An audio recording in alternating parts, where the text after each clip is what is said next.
Hey Rambler Nation, what's up? Welcome to bus stop number 2, this time with me, and it's going to be crafting with Kerrigan. So, today we are going to make some stamped washer bracelets. These are materials that I have in my house, and if you have them, then that's cool, you can learn how to do them, but if not, this is a cool activity to look forward to for after quarantine. So let's get right into it, and let's go into the materials.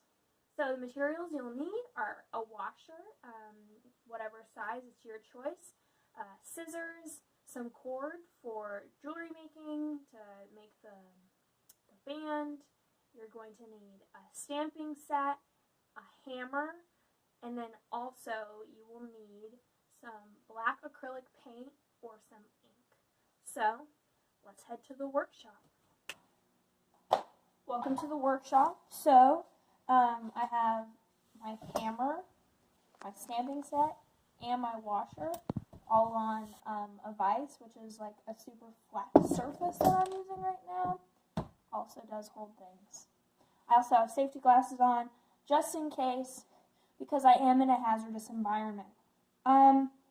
So now I'm just going to take the stamps that I want. Mine's going to say good news on it because I think everybody could use a little bit of that right now. So I'm going to line up my stamps, make sure it's like where I want them, hopefully square and in the middle of my washer, because once you do this, there really is no going back.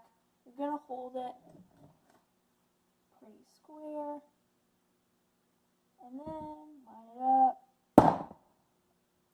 And boom, we have ourselves a little G on the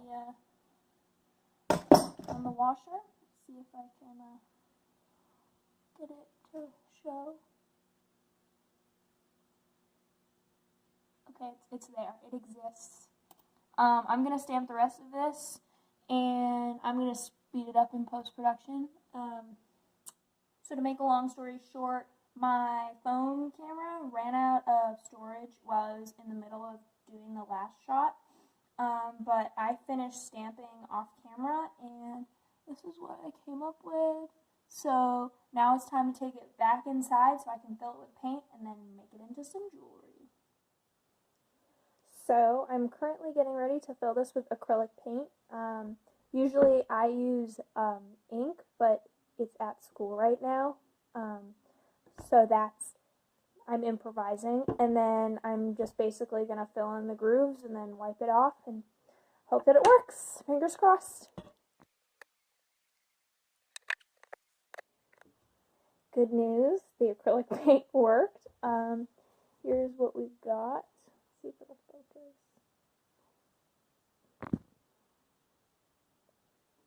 No, maybe. If I pull it back. Yeah.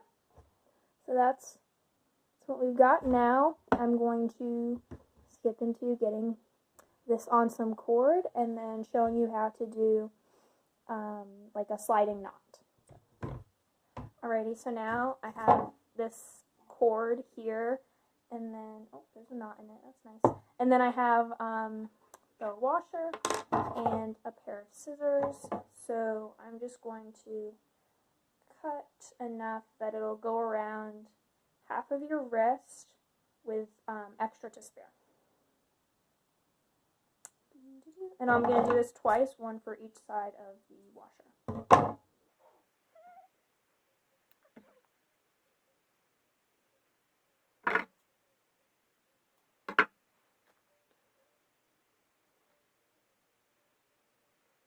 So now that you have that cut, you're going to want to create a knot, like one of these knots, in one of the ends.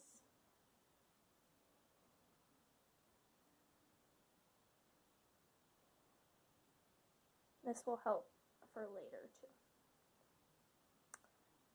And then do the same with the other string.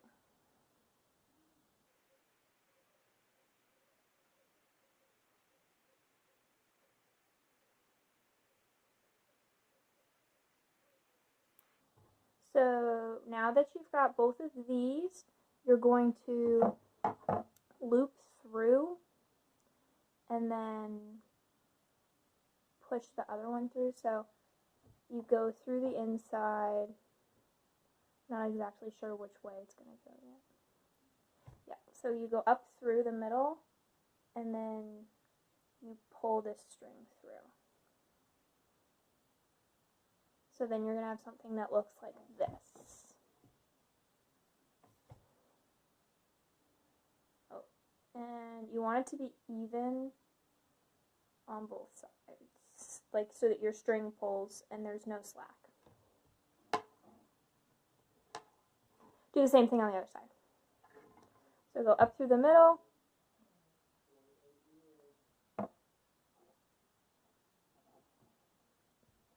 It'd be nice if I could do this. Go up through the middle, pull through. Now you have a bracelet that looks a little something like this. And so we're going to do it.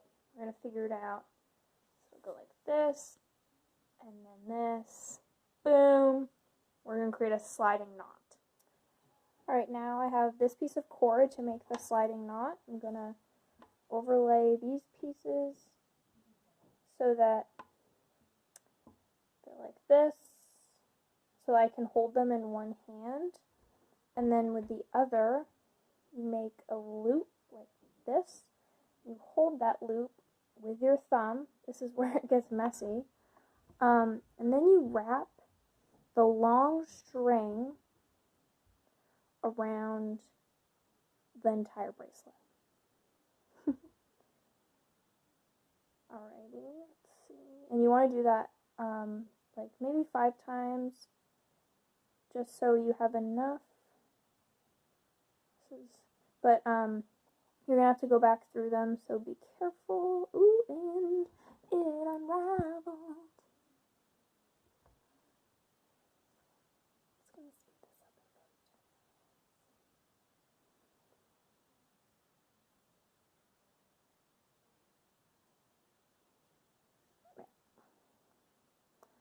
Alright, now take the string you're working with, go back through all of them. So today is obviously a new day. I ended up finishing this, and the last thing you do with the sliding knot is you just pull it tight and then tie off the ends and cut them. This is what the bracelet looks like. So it's got that on the front, and then the knots on the back. Super simple to make, but great accessory. So if you do end up making them, I'd love to see pictures of what you make. It'd be super cool. But until then, until we go back to school, stay healthy, stay crafty, and stay classy, Ramblers.